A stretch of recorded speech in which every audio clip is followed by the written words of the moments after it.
Alright guys, so in this video I'm going to explain to you how you can actually unlock Vegeta's Wicked Heart path and resist Babidi in Sparking Zero, guys. So if you unlock this alternate path, okay, you need to resist Babidi's brainwashing. So how do you do that? Basically, guys, okay, first, many people have seen this, and this is like kind of like a secret mission, okay? Usually Vegeta has two options here. So you either shake off the brainwashing or use brainwashing, okay?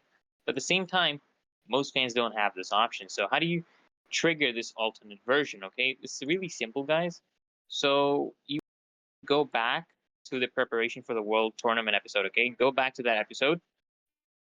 And then when you're having your fight with Young, okay? Young Trunks, so you have to beat him without losing much of your health, okay? If you don't beat him without losing much of your health, it's not going to work.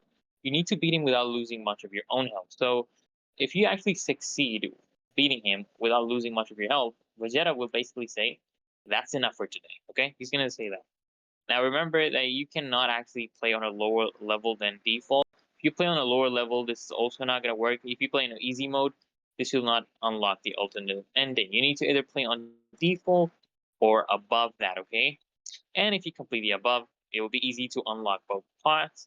All you need to do is, reset brainwashing if you want to unlock the what if scenario. On the other hand, if you want to play canonically, basically following the anime and stuff and the manga, you just have to accept Babidi's influence. So it's literally that easy and simple, guys. So if the video helped, make sure you like.